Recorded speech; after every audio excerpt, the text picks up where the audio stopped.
স্বাগত জানাচ্ছি বাংলাদেশ প্রতিদিনের বিশ্ব সংবাদে। সাথে আছি আমি তানজির রহমান।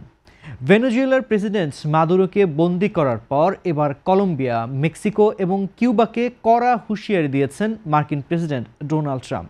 এই দেশগুলোকে মাদক ব্যবসার আঁতুড়ঘর বলে মন্তব্য করেছেন ট্রাম্প। কলম্বিয়ার প্রেসিডেন্ট গুস্তাভো পেট্রোকে হুঁশিয়ারি দিয়ে তিনি বলেন তিনি যেন নিজের পশ্চাৎদের সামনে চললেন। সেই সঙ্গে দেশটিতে মাদক বিরোধী সামরিক অভিযানের সম্ভাবনাও উস্কে দিয়েছেন। মেক্সিকো সম্পর্কে তিনি মন্তব্য করেছেন যে দেশটি বর্তমানে সরকারের বদলে মাদক মাফিয়াদের দ্বারা পরিচালিত হচ্ছে, যা বন্ধে পদক্ষেপ নেওয়া জরুরি। অন্যদিকে কিউবার প্রশাসনকে ব্যর্থ উল্লেখ করে ট্রাম্প দাবি করেছেন যে দেশটির প্রশাসনিক কাঠামো ভেঙে পড়েছে এবং কিউবার মানুষকে এই দুর্দশা থেকে মুক্তি দিতে হবে। ট্রাম্পের এমন আগ্রাসী মন্তব্যে বর্তমানে লাতিন আমেরিকা অঞ্চলে চরম উত্তেজনা ও নতুন সামরিক সংঘাতের আশঙ্কা বিরাজ করছে। অন্যদিকে গ্রিনল্যান্ডকে যুক্তরাষ্ট্রের অন্তর্ভুক্ত করার ক্রমাগত হুমকিতে তীব্র ক্ষোভ প্রকাশ করেছেন ডেনমার্কের প্রধানমন্ত্রী মেট ফ্রেডেরিকসেন। তিনি সাফ জানিয়ে দিয়েছেন গ্রিনল্যান্ড বিক্রির জন্য নয় এবং যুক্তরাষ্ট্রকে অবিলম্বে এই ধরনের ঔদ্ধত্যপূর্ণ হুমকি বন্ধ করতে হবে। ডেনমার্ক সরকার আরও মনে করিয়ে দিয়েছেন যে মিত্র হিসেবে তাদের আঞ্চলিক অখণ্ডতার প্রতি যুক্তরাষ্ট্রের সম্মান দেখানো উচিত। এছাড়া ভেনেজুয়েলার অন্তর্বর্তীকালীন প্রেসিডেন্ট ডেলসি রদ্রিগেজকে চরম পরিণতির হুঁশিয়ারি দিয়ে ট্রাম্প বলেছেন সঠিক পথে না চললে মাদুরোর চেয়েও বড় মূল্য চুকাতে হবে।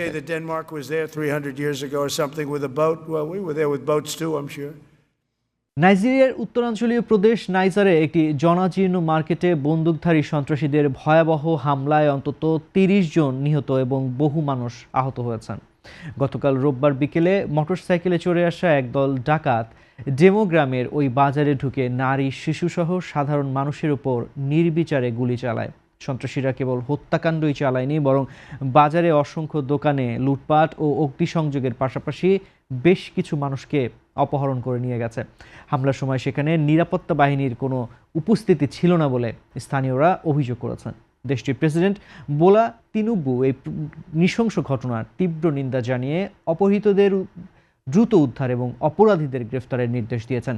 এই ঘটনার মাসখানেক আগেই একটি স্কুল থেকে ৩০০ শিক্ষার্থী অপহৃত হয়েছিল, যাদের বড় একটি অংশ এখনও নিখোঁজ রয়েছে। রাশিয়ার রাজধানী মস্কোতে ইউক্রেনের বড় ধরনের ড্রোন হামলার জেরে ভনুকোভ সহ 3টি প্রধান বিমানবন্দর সাময়িকভাবে বন্ধ করে দেওয়া হয়েছে। ফ্লাইটের নিরাপত্তা নিশ্চিত করতে বেসামরিক বিমান চলাচল কর্তৃপক্ষ রবিবার প্রায় 1 ঘন্টা এই নিষেধাজ্ঞা জারি রাখে, যার ফলে অসংখ্য ফ্লাইট বিলম্বিত হয়। মস্কোর মেয়র সের্গেই সোভিয়ানিন জানিয়েছেন রাজধানীর দিকে ধেয়ে আসা অন্তত 27টি ইউক্রেনীয় ড্রোন ভূপাতিত করেছে রুশ প্রতিরক্ষা ব্যবস্থা। এদিকে ইউক্রেন সীমান্ত ঘেঁষা বেলগোরদ অঞ্চলে একটি পারিবারিক গাড়িতে ড্রোন হামলায় একজন নিহত ও এক শিশুসহ 2 জন আহত হওয়ার খবর পাওয়া গেছে। 2022 সালে যুদ্ধ শুরুর পর থেকে ইউক্রেনের এ ধরনের হামলার জবাবে রাশিয়াকে বারবার নিজেদের আকাশসীমা বন্ধ করতে হয়েছে। তবে এই সর্বশেষ ড্রোন হামলার বিষয়ে ইউক্রেন কর্তৃপক্ষ তাৎক্ষণিকভাবে কোনো মন্তব্য করেনি। দীর্ঘদিনের তিক্ততা কাটিয়ে আবার ঘনিষ্ঠ হয়েছেন মার্কিন প্রেসিডেন্ট ডোনাল্ড ট্রাম্প এবং প্রযুক্তি বিলিয়নিয়ার ইলন মাস্ক। গত শনিবার ফ্লোরিডার মারে-লাগো রিসোর্টে প্রেসিডেন্ট ট্রাম্প ও ফার্স্ট লেডি মেলানিয়া ট্রাম্পের সাথে এক নৈশভোজে অংশ নেন মাস্ক, যাকে তিনি চমৎকার বলে অভিহিত করেছেন। গত বছর ডিপার্টমেন্ট অফ গভর্নমেন্ট এফিসিয়েন্সি থেকে মাস্কের বিদায় এবং ট্রাম্পের বিরুদ্ধে করা কিছু বিস্ফোরক মন্তব্যের জেরে তাদের সম্পর্কে বড় ধরনের ফাটল ধরেছিল।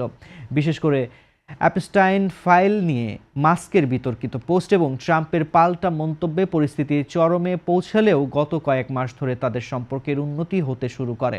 নৈশভোজের একটি ছবি শেয়ার করে এক্স প্ল্যাটফর্মে মাস্ক লিখেছেন, 2026 সালটি হতে যাচ্ছে অসাধারণ। বিশ্লেষকদের মতে মাস্কের এই প্রত্যাবর্তন ট্রাম্প প্রশাসনের সাথে তার ব্যবসায়িক ও রাজনৈতিক সম্পর্কের নতুন এক অধ্যায়ের ইঙ্গিত দিচ্ছে। হলোকাস্টের ভয়াবহতা থেকে বেঁচে ফেরা কিংবদন্তি এবং অ্যানা ফ্রাঙ্কের সৎবোন ইভা স্লোস 96 বছর বয়সে লন্ডনের শেষ নিঃশ্বাস ত্যাগ করেছেন।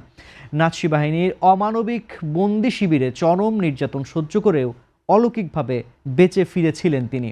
যুদ্ধের সেই বিভীষিকা ভুলে তিনি বাকি জীবন উৎসর্গ করেছিলেন বিশ্বজুড়ে শান্তি ও সহনশীলতার বার্তা ছড়িয়ে দিতে।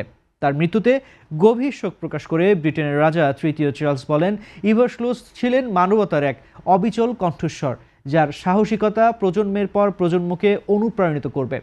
1953 সালে ইভার মা অ্যান ফ্রাঙ্কের বাবা অটো ফ্রাঙ্কে বিয়ে করার পর থেকেই তিনি অ্যানের ডায়েরির স্মৃতি রক্ষা এবং হলোকাস্টের ইতিহাস তুলে ধরতে গুরুত্বপূর্ণ ভূমিকা পালন করে আসছিলেন। এই ছিল আজকের বাংলাদেশ প্রতিদিনের বিশ্ব সংবাদ। সবশেষ খবর জানতে চোখ রাখুন বাংলাদেশ প্রতিদিনের ইউটিউব চ্যানেল ও ফেসবুক পেজে। সবাইকে ধন্যবাদ এতক্ষণ সঙ্গে থাকার জন্য।